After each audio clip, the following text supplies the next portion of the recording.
Bonjour à tout le monde. J'ai déjà diffusé 20 leçons de Scratch pour les débutants. Maintenant, il est temps de passer à la leçon intermédiaire. Donc, via ce script, je vous explique. Donc, le script, il est déjà fait. Je vais l'exécuter devant vous. Le principe, le joueur 1 qui pose une question 6 fois 2, je vais répondre, je vais lui dire 12. Et là, d'un seul coup, j'ai ici le joueur 1 qui gagne, qui marque un point, et j'ai un point sur son compteur. 2 fois 4, ça fait 8. Je viens de marquer un point, j'ai le droit de jouer à nouveau, et ainsi de suite. Imaginons que je me trompe ici, 5 fois 7, je vais lui dire que ça fait 28. Je perds, le joueur 1 perd, je passe au joueur 2 qui me pose une question, 7 fois 2 c'est 14, et là hop, j'ai un point qui se rajoute à son compteur. Alors comment ça se passe? Donc le script, il est déjà fait. Donc ça a l'air très compliqué, mais si vous suivez vraiment, n'hésitez pas à cliquer sur pause pour faire étape par étape, suivre toutes les étapes.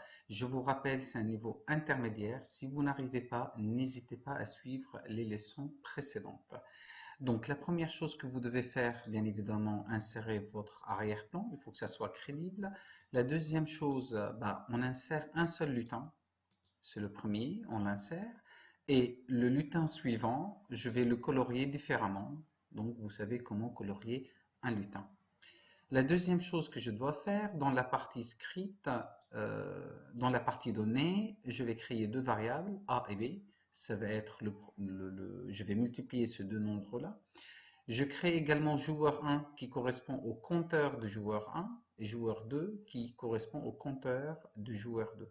Je crée également deux blocs, J1 et J2, et je commence mon script. Alors pour commencer mon script, regardez bien ce que ici, les joueurs 1 et joueur 2 ont déjà des points marqués. Donc la première chose, je vais insérer quand le drapeau vert est cliqué, et je vais mettre le 2 compteur à 0. Et quand je mets le 2 compteur à 0, regardez bien, hop, les deux compteurs, quand je clique sur le drapeau vert, les deux compteurs sont à 0. Et je vais lui demander, une fois les deux compteurs sont à 0, je vais lui demander d'exécuter le script J1 du joueur J1. Donc, c'est quoi le J1? Tout simplement, J1, ça correspond euh, au, euh, au costume habit A. Donc, regardez là, si j'exécute, hop, voilà. Habit A, ça c'est mieux, voilà. Donc, J1, joueur J1 correspond au costume vert, qui est habit A. Ensuite, je vais tout simplement demander la valeur de A, mais la valeur de A, je veux qu'il lui donne une valeur aléatoire, comme la valeur de B, sinon c'est pas drôle. Ensuite, dire, et là on utilise regrouper cette partie-là pour pouvoir diffuser ce message-là, joueur 1, là 5 fois 4 correspond à cette instruction-là.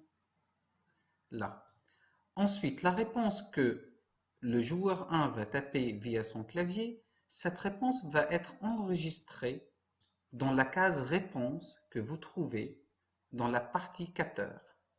Si la réponse est vraiment égale au produit de A fois B, donc le joueur 1 vient de marquer un point, il a le droit de rejouer et je vais rajouter à son compteur, je rajoute à son compteur, joueur 1, c'est joueur 1 plus 1. Donc il marque un point ici. Et s'il marque un point, il a le droit de rejouer. Et vu qu'il a le droit de rejouer, je vais le renvoyer à nouveau vers joueur 1. Donc ça, là où il y a J1, donc vous le rajoutez ici et vous lui dites, tu vas recommencer l'exécution du script joueur 1.